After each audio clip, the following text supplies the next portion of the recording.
after this beat.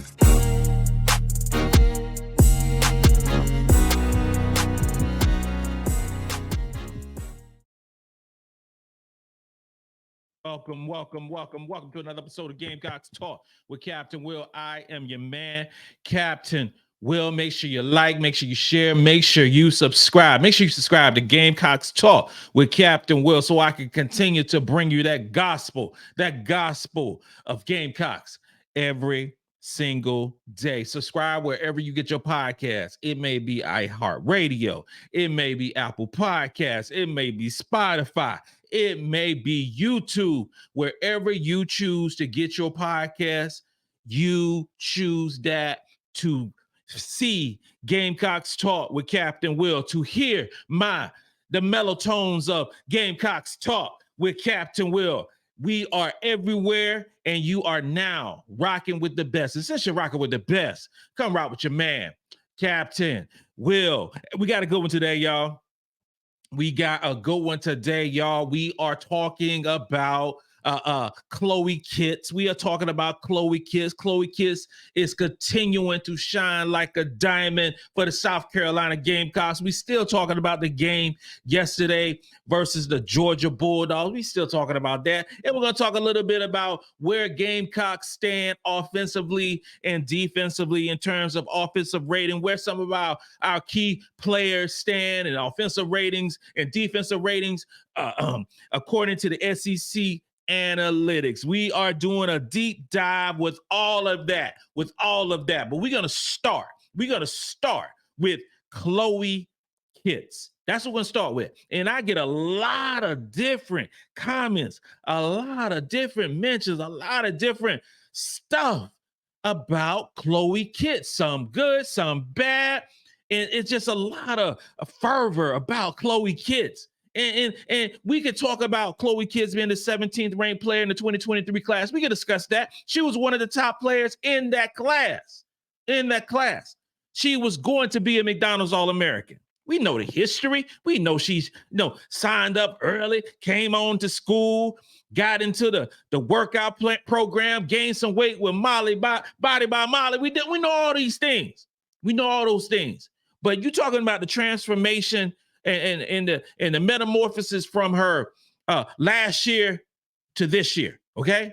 The greatness that she has displayed from last year to now, because we have to break it down in increments. And I said we got to break it down in increments because with her showing up, start playing in January, okay? Let's say that. Starting playing January. That's what when I say January, I'm talking about January 2023, okay? It is February 19th, 2024. All right. So we just closed the chapter of 1 year for Chloe Kitts. Just 1 year for Chloe Kitts. And we seen how she is growing to be a really good basketball player. The 6'2" forward from Florida is coming to her own at the University of South Carolina. Okay, so sometimes it's like, okay, Captain Will, she falls down on the ground too much. Captain Will, she's not strong enough. I'm like, damn, yeah, she ain't strong enough yet. She will be. She will be strong enough. She will be. She just trying to get used to college. She's still trying to get used to lifting weights, and she's gonna put on muscle mass as the time goes on. She already put on some muscle mass. She will continue to be a resident of the weight room. Okay. Now, I have no worries with that. I have no qualms with that. She will continue to get bigger and stronger and faster. Let's capitalize on what she does well versus always talking about some of the negative stuff that she don't do, because she is farther advanced than a lot of players that the Gamecocks have had at this stage in a career. Okay? She is far advanced than a lot of them. But we don't hear talk about that. All they hear about she falling down too much and she ain't strong enough and blah, blah, blah, all these stuff and third. I know what she does. She a dog. She competes. She ain't scared of nobody. And that's despite the slight frame that she has. I do know this right here in SEC play. She's averaging 18 minutes a game. 18 minutes a game, 8 points, 5 rebounds, 53% from the field, 67% from the free throw line. That's an SEC play. If we're going to do the whole spectrum, she's averaging 19 minutes a game. We're talking about all the games. We're talking about 25 game season, right? She's averaging 10 points, 6 rebounds, 2 assists, 54% from the field, 67% from the free throw line. Those are really good numbers for a team that has the talent that we have. She's not playing 30 minutes a game. She's not playing 30 minutes a game. She's not playing 35 minutes a game like some of these other players are doing. She's playing 19 minutes a game and averaging 10 and 7, 10, 7 and 2, shooting a solid 54% from the field, okay? And we dig a little deeper. And we just key on the defensive rating of Chloe Kitts now. And we key on the defensive rating of Chloe Kitts. Her defensive rating is 79.5. I've been telling folks that Chloe Kitts plays good post defense. Well, she is 79.5. You know the ones who are higher than Chloe Kitts on our team? On our team in the SEC, okay? Number 1, Ashlyn Watkins at 70.9. Number 1. Number 2, Kamilla Cardoso at 74.9. Number 3, and I say it's like this right here in SEC play.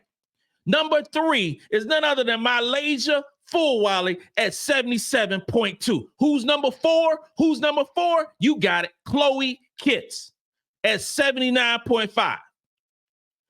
According to the analytics, Chloe Kitts is our 4th best defender on this team and the 3rd best post defender on this team. We all know that we have a great defensive team. Number 1 in the country by a large metric in terms of defensive rating. So we have multiple players in the 70s in defensive rating on this basketball team. You got a lot of teams in the SEC who ain't got none, no players in the 70s in terms of defensive rating. Chloe Kitts is one of the better defensive players in the conference, y'all. In the conference. No, she ain't. Because she's not Ashlyn Watkins. Nobody's like Ashlyn Watkins defensively. Nobody's like Kamilla Cardoso defensively. But she is really good defensively in terms of comparing her to other teams across the country. She is really good, and specifically against teams in the SEC. You go about defensive rating for Tennessee. You're talking about Rakia Jackson with a 95.9, Stripling 95.6. You have a lot of players. Tennessee, almost a whole roster have defensive ratings of in the 90s, okay? In the 90s. And for comparison's sake, LSU, Anissa Morrow is their best defender at 73.6. Angel Reese is 76.5, okay? Flage, who's a really good defensive player, is 81, okay? Put some respect on Chloe Kitts' name, okay? 10 and 7, it's 10 and 7. No matter how you slice it, how you dice it, no matter what way you want to put it, she is putting in work for South Carolina. What's going to happen? What's going to happen when Chloe Kitts actually gets 22, 25, 27 minutes of play for South Carolina? The number's going to continue to go up, y'all.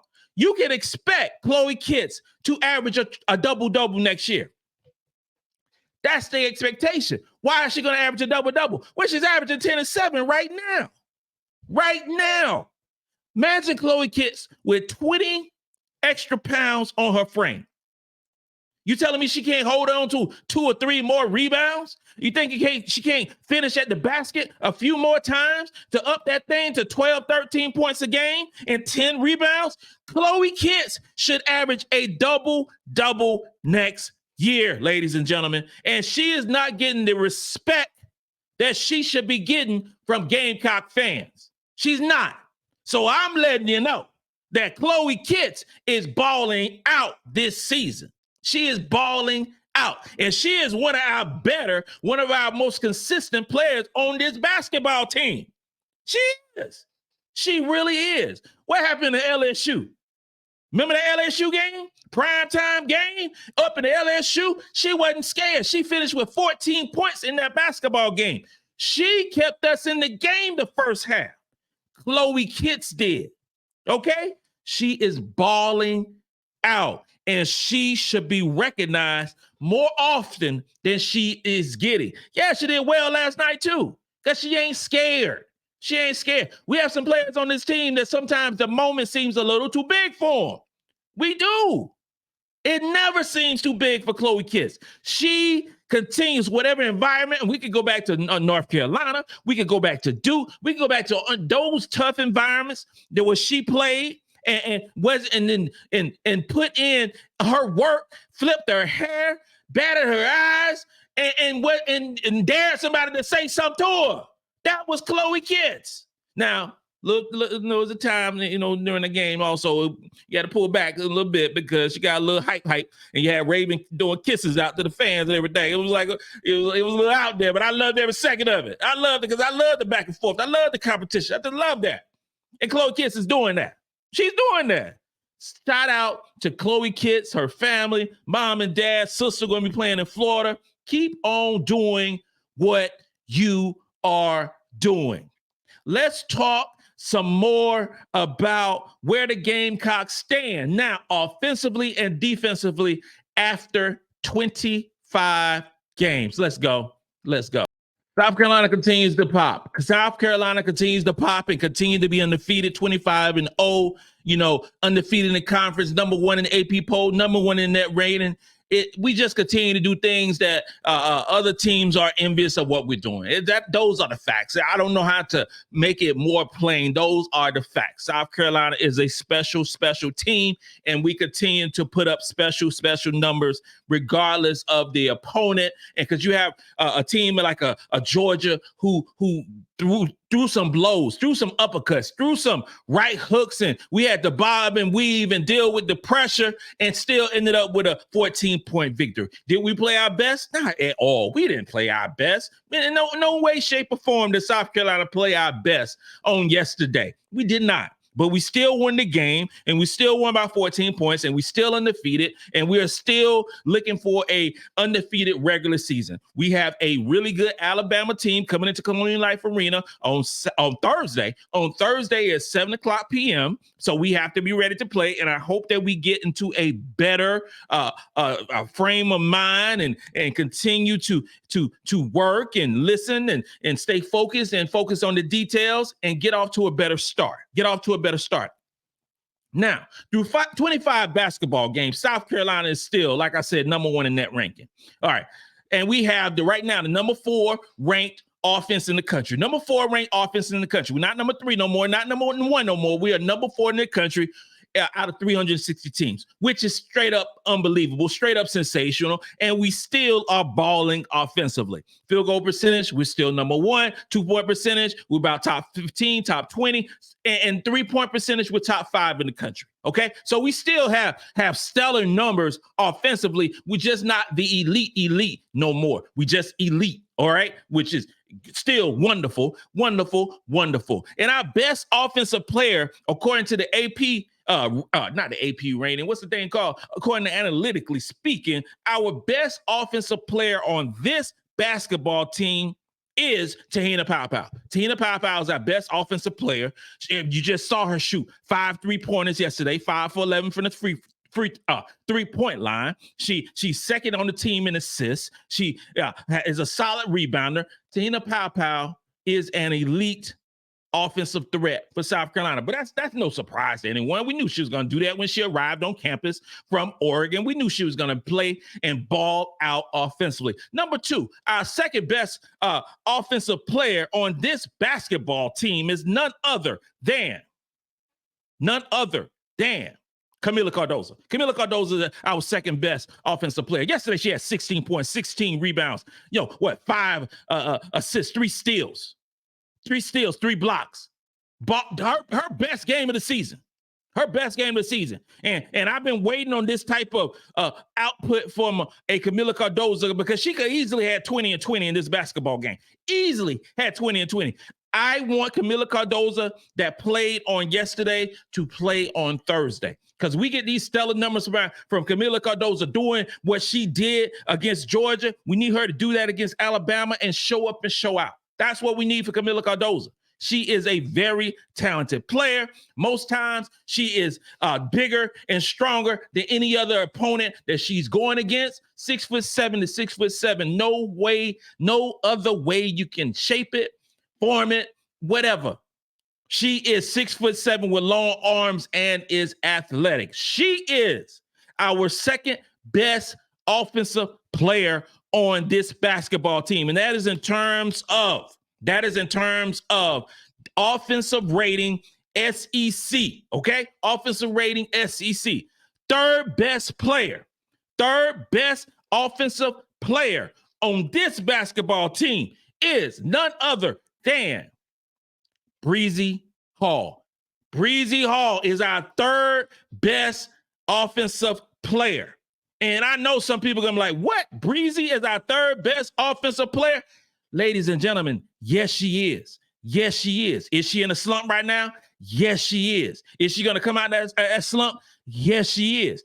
Has she been a little hesitant over the last few ball games? Yes, she is. But Bree is still having a great season this year for South Carolina. She still is shooting a high field goal percentage. She still is shooting a high three-point percentage. She does not commit many turnovers, although yesterday she had 3 of them. Overall, in the cumulative 25 games set, the 12-0 SEC rating, Bree Hall is having a really good offensive year, okay? And especially in the SEC. We need Bree Hall.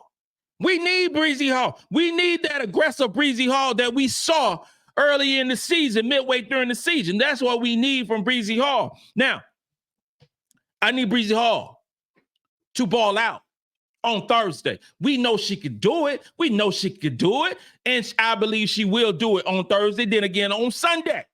Because we rounding out into tournament time. And we need the best version of Bree Hall now until this season is over in April. This is what we need. She's going to turn up. She's a junior. She knows what she is doing. She will go to the lab with a pen and a pad and improve things that she hasn't been doing. The girl been playing basketball. She's been playing elite basketball since she can hold a basketball. Those are the facts. So I believe in Bree Hall. Now, some folks can say, how in the world you got Bree being number 3 and Kamilla Cardoso being number 2 and Paopao being number 1? What about a player like a Raven Johnson, a player like a Fulwiley? And I can't even, I ain't gonna sit here and lie to you. Because when I saw it, I was like, okay, let me dig a little deeper and let me see what's setting Bree and Cardoso and Paopao apart from a player like a Fulwiley or a player like a Raven Johnson or a player like Ashlyn Watkins, who has been very good offensively as of late in SEC play. And the first one I'm gonna start with Fulwiley, and the reason that Fulwiley offensive rating isn't as high as it would be is because of turnovers. That is the reason, real talk. She averaged about 2 turnovers a game, and she only plays about 17, 18 minutes a game. So there you go. Okay. Her 3-point percentage is low. It's about 31%. So those are the reason about Fulwiley, when they're doing this computer model, this computer metric, those are the reasons. In terms of Raven Johnson is the 4th best offensive player on this team. Actually, it's Ashlyn Watkins, then Raven Johnson. All right. So she's having a good year as well, rebounding the basketball, 1st in the team in assists, 3rd overall in total assists in the conference. Okay. So it's really, it's really minuscule levels between 1 and 5, but those are the reasons. So we're just keeping it real. We'll look at it again on Friday after the victory over Alabama, but that is where it stands right now. And I say this ain't Captain Will's list, y'all. This ain't Captain Will's list. This is analytics from this website that I use, which is really dope. It's really awesome, and it breaks everything down. Every single possession that a player does. And it's real cool, and I love every second of it. Defensively, South Carolina has the number 1 defense. We have the number 1 defense. I made a prognostication on about the game yesterday. I said they wouldn't score 50 points. Well, I was close. They scored 56 points. I was close. I wasn't close on much else about the game, but because I had no idea that they were going to show up like that, but they did. In the second half, we came back and did our thing. But defensively, we are still number one in the country. Number one in the country in field goal percentage allowed. Top 10 and 2-point percentage allowed. Top 5 and not top 5. Top 15 and 3-point percentage allowed. Okay, number one in blocks. Really good in steals. Okay, assist to turnover rating, great. All those different things. And our best defender, I mentioned this earlier before, our best defender, not only our best defender on this team, but the best defender in the SEC is Ashlyn Watkins. Ashlyn Watkins has a defensive rating of 70.9, which is tops across the SEC. Okay. Ashlyn Watkins will be the SEC player of the year, and she's our best defender on this basketball team. Not far behind is Kamilla Cardoso at 74.9. 74.9, Kamilla Cardoso, 6'7", second in the conference in block shots behind our own, Ashlyn Watkins. Really close. They go back and forth depending on the game that they play. Okay. Third best, the person who was benched early in the season because of her lack of defense right now in SEC play is third best on our team at 77.2, which puts her in the top echelon of guards in SEC play in terms of defense. And that is none other than MiLaysia Fulwiley. MiLaysia Fulwiley is a potential star. Not just because of the no-look passes, not just because of loop-de-loop shots that she's doing, not just because she's always in turbo mode and can get past any defender. What's going to make MiLaysia Fulwiley one of the greatest players that's ever played at the University of South Carolina is going to be matching that offense with stellar defense. Right now through SEC play, MiLaysia Fulwiley is our best perimeter defender. MiLaysia Fulwiley. Does she reach sometimes? Yes, she does. Does she get a couple of fouls when she don't need to? Yes, she does. But she is playing really good perimeter defense. We saw it yesterday. We've seen it throughout the SEC. We've seen that. She has turned the corner so much defensively. That is special. That is special. For her to go from what she was defensively to what she is now through 25 basketball games, that is awesome. And I'm so proud of MiLaysia Fulwiley. Fourth is Raven Johnson at 79.8. The girl is an all-around point guard. The girl is and I say all-around point guard because she's really good defensively, really good offensively. She's one of the better point guards in the SEC, and not just because of the assists. Okay, not because of the block shot she did yesterday. They 5 foot down on a breakaway. Not just because that. Because she is an extension of Dawn Staley, and Dawn Staley relies on her so much on that floor. She is a coach on the field, and that's what I love as a point guard. That's what I love. And she happens to be the fourth best defender on our basketball team. And like I talked about earlier, Chloe Kitts is number 5. Chloe Kitts at 79.5. Chloe Kitts, the combination, the reason that we are so good, because when you have a lineup, this is the thing. When you see that lineup with Chloe, with Raven, with Fulwiley, with Cardoso and Watkins, you ain't scoring too many points against us. Those are just the facts. Those are the facts. You got 3 for sure. You got 2. Okay, you got 2. When you got Ashlyn Watkins and Cardoso on the court at the same time, you got the 2 best defenders in the SEC.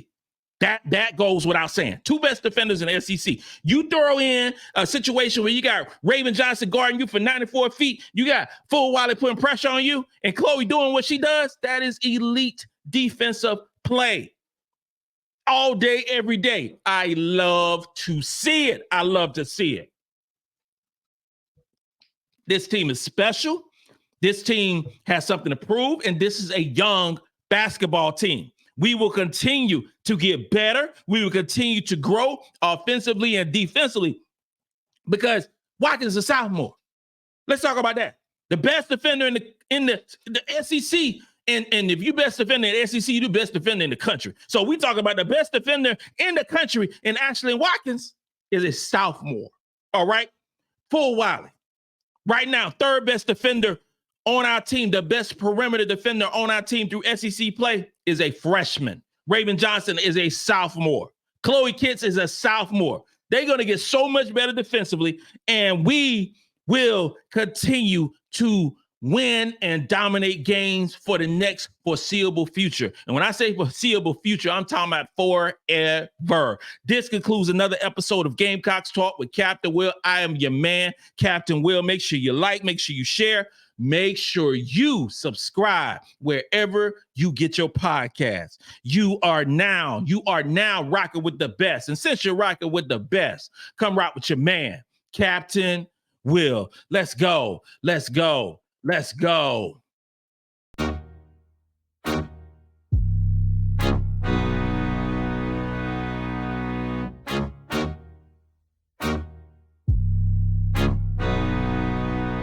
Oh, J-Rock did this